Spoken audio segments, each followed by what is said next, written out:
자, 진행해 보도록 하겠습니다.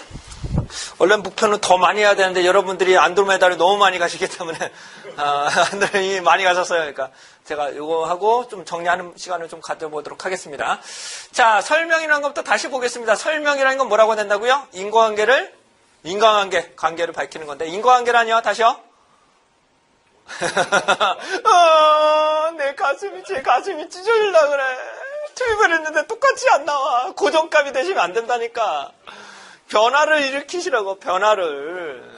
제발 좀. 다시 원인이 일정한 방향으로 가면 변화되면, 그가 일정한 방향으로. 그러니까 이것 때문에 이게 변하겠다. 뭐가 먼저 변해야 된다고요? 독립변수가 변해야 된다. 원인이 먼저. 그러니까 시간적으로 뭐가 먼저 변해야 된다? 독립변수가 변하니까 원인이 변하니까 결과가 변한다. 이걸 공동변화. 그 외의 것들은 철저하게 다 통제시키는 것들은 뭐라고 한다? 외생변수 통제. 자, 외생변수를 통제하는 방법이 뭐가 있다고요? 첫 번째, 제거. 아예 못 들게 만드는 제거. 그 다음에 균형화.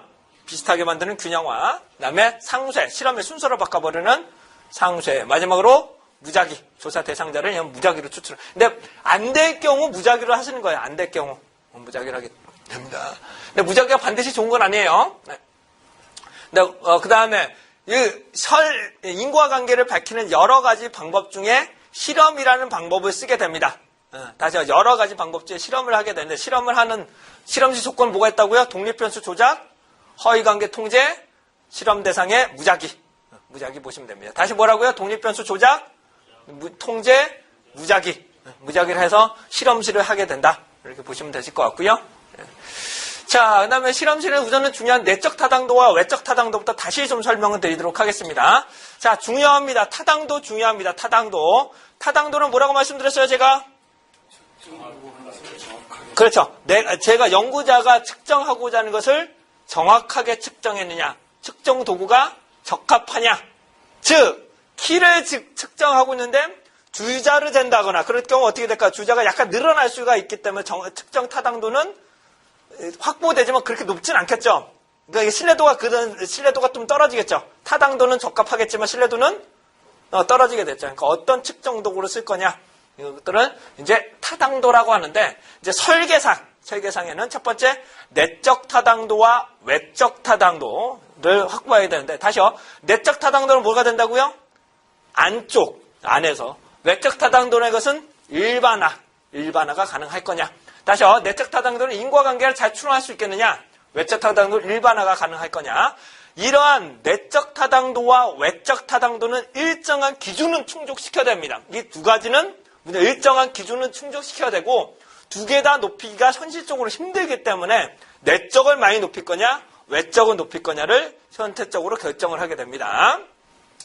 자, 내적 타당도 보겠습니다. 내적 타당도라는 것은 인과관계 추론 정도를 내적 타당도라고 합니다. 다시요. 내적 타당도 뭐라고 된다고요?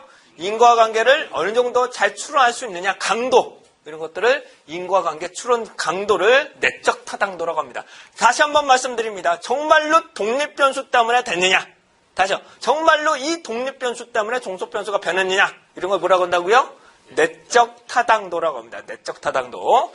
자, 그런데 실제로 현실에서 철저하게 외생변수를 통제하기는 현실적으로 거의 힘들어요. 실험실 외에는 거의 힘들다고 보셔야 됩니다. 이거는. 그래서 내적 타당도 무조건 다 높이기는 현실적으로 많이 힘든 부분이 있어요. 한번 보실게요. 자, 국내 제조사, 담배 제조사를 보시게 되면 흡연은 암을 유발한다는 관련 정보는 있어요. 하지만 암 환자가 정말로 흡연 때문인가는 검증하기가 쉽지가 않다는 겁니다. 다시요. 암은 뭐라고요? 흡연은 암을 유발하지만 암 환자가 정말로 흡연 때문인지는 인과관계를 밝히기가 현실적으로 쉽지가 않다는 거죠. 그래서 이런 것들은 내적 타당도가 상당히 확보하기가 쉽지 않다. 그래서 이런 소송적으로 보시면 이런 것들도 문제가 되고 있죠.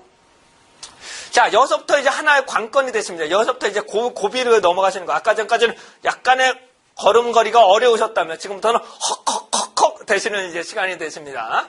자, 내적 타당도의 저해 요인이 있습니다. 내적 타당도 저해 요인을 살펴보시면 첫 번째 우연히 나타나는 역사적 요인, 두 번째 성숙 요인, 세 번째 주시험 적합 조사 요인, 네 번째 측정 도구, 측정 수단의 요인, 그다음에 통계적 회귀, 없어지는 상실, 그다음에 통제 집단과 실험 집단이 다른 경우 이런 것들이 내적 타당도를 저해하는 요인으로 보여집니다. 자, 첫 번째 한번 보겠습니다. 첫 번째, 역사적 요인이라는 것은 우연하게 나타나는 역사적 요인. 그냥 역사적 요인 외우시지 말라고, 뭐라고요? 우연하게 발생되는 역사적 요인. 즉, 여러분들이 뭐 담배에 대해서 소비량을 했는데 갑자기 또 뭐라고 내년도에 담배 뭐 가격이 높아질 거로 생각해서 갑자기 구매를 많이 하신 경우, 그다음에 IMF가 갑자기 터지는 경우, 정말로 우연하게 나타나는 경우, 그런 경우 뭐가 된다고요? 역사적 요인. 이것 때문에 정말로 원인인지 밝히기 어려운 경우는 뭐라고 한다고요? 우연하게 나타나는 역사적 요인이라고 보여집니다. 두 번째로는 성숙 요인으로서 시간의 흐름에 따라, 중요한 거는 시간의 흐름에 따라서 조사 대상자의 속성이 바뀌는 것들을 성숙 요인이라고 합니다. 다시요. 시간의 흐름에 따라서 조사 대상자의 속성이 바뀌는 것들을 성숙 요인이라고 합니다. 성숙 요인. 다시 설명, 예시를 들어보시면 중학생을 대상으로 발육 정도를 보고 싶다. 그랬더니 우유를 주자. 한 집단은 우유를 주고 한 집단은 우유를 주지 말자. 그런데 이 집단 중학생들은 원래 발육 속도가 빠르잖아요. 그렇기 때문에 정말로 우유인지 아닌지 시간의 흐름에 따라서 그러니까 판단하기가 쉽지가 않은 경우, 이런 걸 뭐라고 한다고요? 성숙 요인. 성숙 요인이라고 합니다. 과거보다 과거하고 지금 현재하고 다른 것처럼 시간의 흐름에 따라, 여러분 옛날에는 그런 거잖아요. 옛날에 핸드폰 말도 안 되셨잖아요. 그렇지 않나요? 예전에는 핸드폰도 많이 되면 지금은 다른 시간의 흐름에 따라, 그래서 여러분들의 언제든 계속 변화되는 것들, 이걸 뭐라고 한다고요? 성숙 요인, 성숙 요인이라고 하고요. 그 다음에 주시험 속값 혹은 조사 요인, 검사 도구 요인이라고 하는데, 반복 측정, 아까 말씀 올린 것처럼 반복 측정이 되면 신속감이 늘어나서 증가되기 때문에 일반적으로 동일하게 응답을 하고자 하는 것들은 주시험 효과라고 합니다. 다시요. 일반적으로 반복 측정하면 동일하게 응답을 하려는 것들은 뭐라고 한다고요? 주시험 효과라고 합니다. 주시험 효과. 그런데 말씀을 드리면 거의 다 주시험 효과는 동일하게 응답을 하려는 것들을 주시험 효과라고 하는데, 한번 설명드리면 저 같은 경우는 어제 측정하고 오늘도 측정했어요. 그러면 야, 나를 테스트하려고 그러네? 나 일부러 반대로 질문 답변해버려야지? 이런 경우도 있을 수 있겠죠. 그런 저 같은 또라이가 가끔 있을 수 있겠죠. 그런 경우는 그래서 왜곡된다고 보시면 됩니다. 정말로 반복 측정을 해서 일반적으로 똑같이 응답을 하는 경우, 이런 거 뭐라고 한다고요? 주시험 효과. 주시험 효과 혹은 조사의 요인. 이라고 보시면 됩니다. 다음은 측정 도구가 되는데요. 측정 도구는 즉 사전 측정 도구와 사후 측정 도구가 다른 경우를 말합니다. 다시요. 설문조사를 하는데 1차는 제가 조사를 하고 2차는 송혜교수가 와서 조사하면 어떻게 될까요? 다르단 말이에요. 제가 해달라면 해주세요. 응답을 안 하려고 하는데 송혜교수가 오면 제가 해드릴게요. 서로가 달라. 측정 수단이 다른 경우, 측정 도구 자체가 다른 경우 어떻게 된다? 문제점은 정말 그것 때문에 아닌지 알 수가 없다는 거죠. 즉 1차는 계량컵을 쓴 거냐, 두 번째는 체중, 몸무게에 그걸 썼느냐, 그거에 따라서 다를 수 있겠죠. 이런 방법은 측정 도구가 다르면 정말 원인이 그것 때문에 알 수 없다. 이런 것들은 문제되고요. 통계적 회계라는 것은 극단값은 평균으로 수렴하는 것. 극단값들은 이제 평균적으로 수렴하는 것들은 통계적 회계라고 합니다. 즉 폐암 환자들을 대상으로 금연율을 조사하겠다. 이거는 아니잖아요. 그러니까 극단값들은 평균을 수렴하는 것들은 이제 통계적 회계라고 말씀드릴 수 있고요. 다음에 피험자의 상실, 그러니까 상실의 요구입니다. 상실이라는 것은 조사 대상자가 없어지는 경우, 유실되거나 상실되는 경우를 이제 조사 대상자의 상실이라고 말씀드리고요. 그다음에 실험 집단과 통제 집단이 다른 경우, 다시요. 통제 집단과 실험 집단이 다른 경우가 정말로 어떤 원인인지를 판단하기 어려운 경우, 이런 것들을 선발의 요인이라고 말씀드릴 수 있겠습니다. 다시요. 실험 집단은 원래 공부 잘하는 집단, 통제 집단은 원래 공부가 낮은 집단, 이렇게 선정해버리면 문제점이 발생하겠죠. 이것들, 이건 아까 전에 뭐하고 비슷하세요? 네, 맞습니다. 균형하고도 비슷한 거예요. 그러니까 비슷하게 선정을 하는 경우, 이것들을 만드는 것들을 이제 내적 타당도 저해 요인이라고 합니다. 다시요. 이러한 내적 타당도 저해 요인도 외생 변수입니다. 이러한 내적 타당도 저해 요인도 외생 변수예요. 하지만 얘네들은 제가 컨트롤하기가 쉽지가 않아요. 이런 요인들은 제가 컨트롤하기가 정말 쉽지가 않아요. 이런 변수는 그냥 외생 변수라고 합니다. 첫 번째 다시 보겠습니다. 뭐가 있다고? 첫 번째, 우연하게 나타나는 역사적 요인. 두 번째, 집단의 속성이 바뀌는 성숙 요인. 세 번째, 반복 측정되면 왜곡되는 주시험 효과. 그다음 측정 도구가 사전 사고가 다른 경우. 그다음에 통계적 회귀, 극단치는 평균을 수렴한다. 그다음에 없어지는 경우. 그다음에 실험 집단과 통제 집단이 선발이 잘못된 경우는 말하게 됩니다. 그렇지만 첫 번째 뭐라고요? 우연하게 나타나는 역사적 요인. 자, 그냥 역사적 요인, 성숙 요인 이렇게 외우시면 절대 안 돼요.